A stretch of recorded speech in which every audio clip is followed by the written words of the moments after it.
We needed it more than you. That's what my brother-in-law said, smirking across the living room while everyone pretended they didn't hear him. My hands were still cold from the lake water when I checked my account expecting to clear a few payments. Instead, I watched every dollar I had saved over 5 years vanish in one blinking refresh. Zero. All of it. Gone. I looked up at him. His glass raised his laugh sharp enough to cut. They thought I would crumble right there at the lakehouse. But the truth was simple. This wasn't the moment I broke. It was the moment I woke up. My name is Florence, and for most of my life, I believed family was something solid, something you could lean on without wondering if it would collapse beneath you. I grew up in Portland in a small house that always smelled like sawdust and Sunday coffee. My parents ran a tiny hardware store on the edge of the city, the kind of place where regulars stopped by just to talk. They raised me to work hard, keep my word, and never take more than what I earned. Allison, my younger sister, was different. She floated through life like it owed her something. While I spent summers stocking shelves at the store, she spent hers chasing parties and boys and late-night thrills. Mom used to sigh, Dad used to smile, and I used to cover for her, telling myself she just needed time to grow up. But time didn't give us what we hoped for. Not long after I turned 25, a drunk driver ran a red light and took both of my parents in one instant. The world didn't just break, it hollowed out. We sat in the lawyer's office days later, numb, barely breathing, listening as he explained the estate. A modest house, the store, and a small savings account. When everything was settled, Allison and I each received a portion. I put mine into the boutique I'd been dreaming of for years. She put hers into Kyle. He came into her life like a storm, loud, charming, too slick around the edges. The kind of man who talks fast, laughs hard, and carries himself like he's already won something he never earned. Within months, they were married. Within a year, Allison wasn't the same. Softer, quieter, always checking Kyle's expression before she spoke. I noticed, but she brushed it off. He just wants what's best for us, she'd whisper, though she never looked convinced. The lakehouse reunion had been Uncle Robert's idea, a chance to reset as a family. I actually believed him. I loaded the car with snacks, folded sweaters, and that warm sense of hope you only get when you want things to be better. When I pulled up to the dock, the sunlight bounced off the water like a welcome. Emma hugged me first. She leaned close and murmured, "Just prepare yourself." Inside, I tried to pretend everything was normal. I smiled. I made small talk. But Kyle's laugh carried through every room, and every time Allison looked at me, it was like she wanted to say something but couldn't. The air felt off like a storm, waiting for the right moment to hit. And I had no idea that the moment was coming for me. The first sign was small, so small I almost convinced myself I imagined it. My laptop sat on the dresser in the guest room exactly where I'd left it when I went downstairs to help Emma chop vegetables. But when I came back up, the screen was angled differently, the charging cord plugged into a port I never used. A tiny thing, a shift of a few inches. But it hit me like a tap on the back of the neck, quiet, deliberate wrong. I brushed my fingers over the keyboard, the plastic still warm. Someone had touched it. Someone had opened it. I checked the browser history. Clean. Not empty clean. Wiped. I felt a prickle move up my spine. I tried to steady myself, telling my nerves to stop overreacting, but my instincts didn't listen. They whispered the same warning they'd whispered since I arrived. Something here is off. Later that night, while everyone played cards around the living room, I went to my phone to approve a routine payment for the boutique. Instead of the usual confirmation, I saw a red banner payment declined. I frowned, tried again, and got the same message. That was unusual, but I didn't panic yet. Technical issues happen. It wasn't until morning that everything snapped. Claire called while I was still half asleep. Her voice was tight, sharp, too controlled. Florence, the vendor payment bounced again. And, "Your account shows insufficient funds." My stomach dropped. That's impossible. But even before I opened my banking app, I knew what I'd see. Some part of me had known for hours. The screen-loaded numbers shifted, and then there was nothing. Not a mistake. Not a glitch. Zero. Every dollar I had saved for 5 years gone. I walked into the kitchen like a ghost. The smell of coffee, the chatter, the clatter of forks, it all felt distant, unreal. When I said, "My money's gone," the room fell silent. Uncle Robert stood up. "Gone. What do you mean, gone?" I held up my phone. "Transferred out overnight. All of it." Gasps, murmurs. Emma rushed to my side. Only two people didn't move. Allison staring into her mug as if she could disappear inside it, and Kyle leaning back in his chair, arms crossed, expression blank. "Did you call the bank?" Emma whispered. "I did." My voice felt hollow. They said the password and security questions were entered correctly, from a recognized device. A chill swept through the kitchen. I didn't look at anyone but Kyle. "You were near my laptop yesterday," I said quietly. "Were you in my room?" Allison's head snapped up. "Are you accusing my husband?" Kyle exhaled a laugh, short, smug, dismissive. "Maybe your little business partner messed up. Or maybe you don't know how money works." His tone sliced through the air. "Show us your bank statements," I said. "If you're so financially stable." His smirk twitched just barely. "I don't owe you proof." "Oh, really? Because if you weren't involved, you'd be shouting louder than anyone here." Allison's hands trembled. She wouldn't look at me. Kyle finally leaned forward, voice cold enough to frost glass. "We needed it more than you." The room erupted shouts, disbelief, but I didn't hear any of it. I just felt something inside me harden, settle, sharpen. This was no misunderstanding. This was betrayal, planned, personal, and precise. And it was the moment I stopped being afraid. I don't remember sitting down. One moment I was standing in the kitchen with Kyle's words ringing in my ears, and the next my legs felt too weak to hold me. My palms were cold, my breathing shallow, but my mind was suddenly the clearest it had been in years. Shock does that. It shatters the noise until only the truth remains. Allison whispered something, her voice shaking, but I couldn't hear her. My focus narrowed to the man leaning back in his chair, like he'd just won a game no one else knew they were playing. Kyle tapped his thumb against his glass, relaxed, utterly sure of himself. That confidence, so smug, so unearned, did more than devastate me. It woke something. I stood slowly, my legs trembled, but my resolve didn't. My fingers found the strap of my bag hanging over the chair. The leather felt cool, grounding. When I picked it up, Kyle's eyes flicked to the movement. Just a flicker, but enough. Trembling, I reached for my bag and said— I paused long enough for him to smirk again. "Then you won't mind what's coming next." The room froze. Even the hum of the refrigerator felt louder than anyone's breathing. Kyle scoffed and stood up so abruptly his chair scraped across the floor. "You're not calling anyone," he snapped, stepping toward me.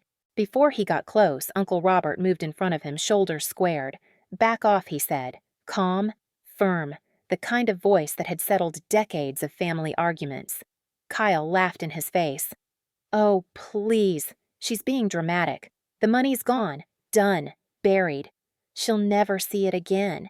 The look he gave me wasn't the look of a man bluffing. It was the look of a man used to getting away with things, the kind of man who counted on people staying quiet. Allison finally rose from her seat, voice cracking. "Kyle, please." He didn't even look at her. He grabbed her wrist like a handle and pulled her beside him, a gesture so quick and practiced, my stomach turned. I took a step forward. "Allison," I said softly, "what's really going on?" Her eyes darted to mine, haunted, trapped. She opened her mouth, but Kyle's grip tightened. "We're leaving," he barked. "Get your stuff." "No one is going anywhere," I said. My voice wasn't loud, but it carried. "Not until I get every cent back. Or until the police get here." Kyle laughed, a sharp, barking sound. "The police. Go ahead. Call them. Tell them you lost your money. What are they going to do? Hug you?" He thought this was still his moment. He had no idea it was already over. Because while he had been gloating, I had been remembering something he didn't know.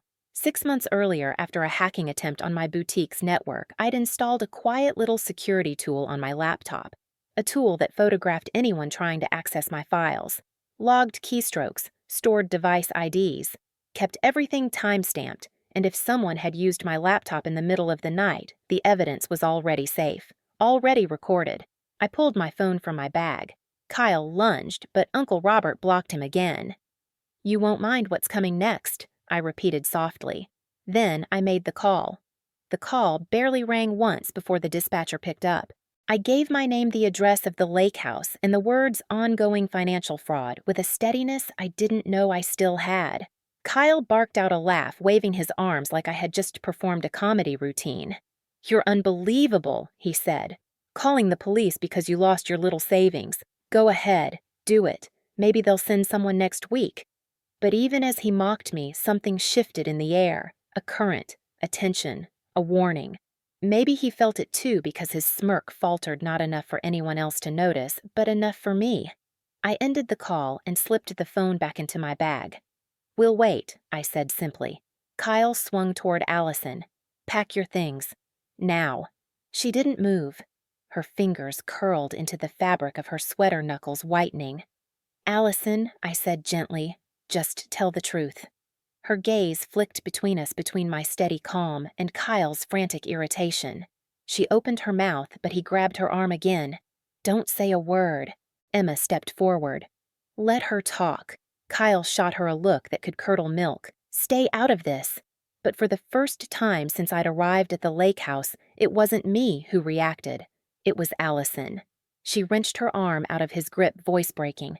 "I'm tired, Kyle. I'm tired of lying for you." The room froze. Aunt Patricia gasped quietly. Uncle Robert's jaw tightened. Kyle stared at her stunned. Then, anger rose in him like a tide. "You stupid," he never finished the sentence. Because that was when the sound came, a loud, violent bang so powerful it shook the walls, rattled the windows, and sent a few picture frames crashing to the floor. Everyone flinched. Even Kyle.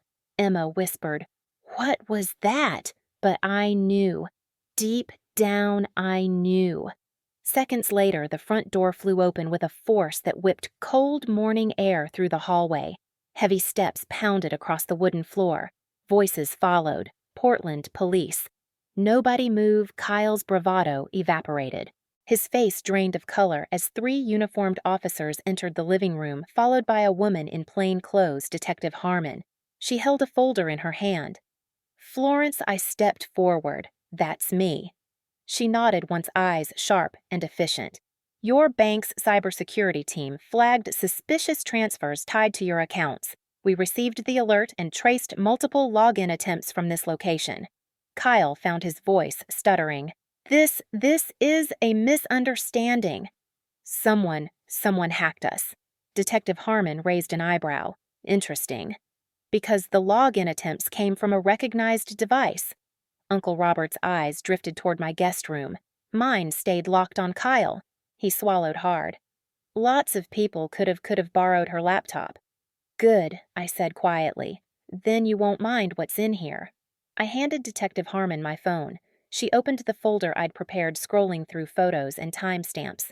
Photos the security software had taken. Photo after photo of Kyle sitting at my laptop typing with intense focus, the glow of the screen reflecting off his face. Every angle, every attempt, every keystroke logged. Detective Harmon's expression didn't change, but her voice did firmer, colder. "Mr. Henderson, turn around. Hands behind your back." Kyle stumbled backward. No, wait, this is crazy." 2 officers grabbed him before he could bolt. He thrashed, shouting, "Allison! Tell them I didn't! Allison!" But Allison wasn't moving toward him. She was standing beside me, crying, but steady, stronger than I'd seen her in years. "You did it," she whispered. "You know you did."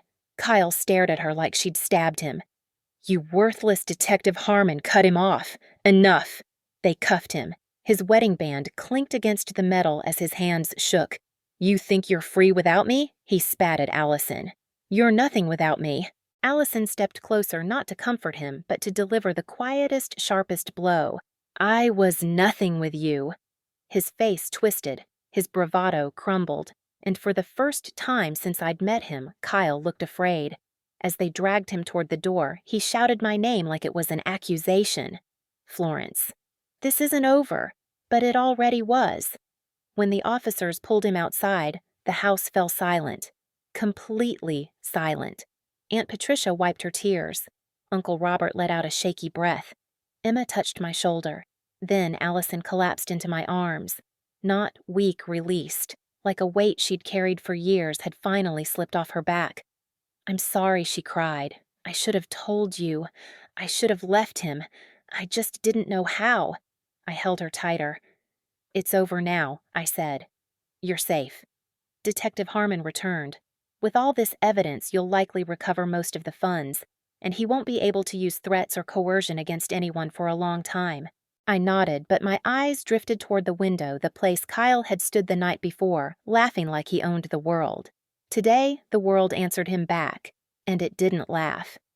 The lake house felt different after Kyle was gone, quieter, lighter, almost like the walls themselves exhaled. The officers' cars had already rolled down the long gravel driveway when Allison and I stepped onto the porch. She looked small in the morning light, but not fragile, more like someone finally realizing the world wasn't as dark as she'd been taught to believe. Over the next week, everything moved quickly. Detective Harmon kept me updated as the bank recovered transfer records and traced Kyle's digital trail. When she called to tell me that most of the money would be returned and the remaining losses covered by fraud protection, I sat down on the edge of my bed and let myself breathe for the first time in days. 5 years of work. Saved. Allison made her own call to a friend with a spare room and filed for divorce soon after.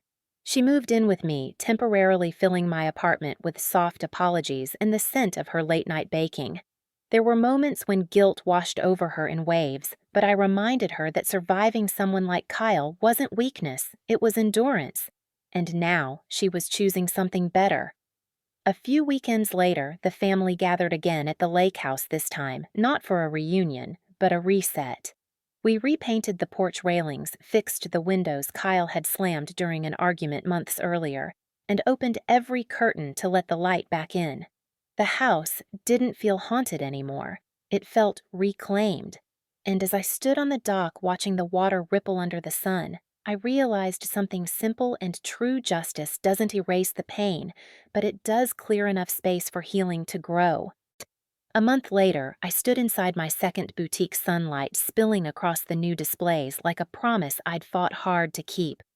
The money was back, the doors were open, and for the first time in a long time, I felt grounded in a life I built myself. Allison stopped by that afternoon with fresh pastries, her smile softer, steadier. She wasn't healed yet, but she was moving toward something real, something hers. Looking back at the lake house, at Kyle, at everything that broke and everything that rebuilt, one truth stayed with me. Blood doesn't give anyone the right to hurt you. Boundaries do. If this story hit something in you, share your experience below and subscribe so you don't miss the next one.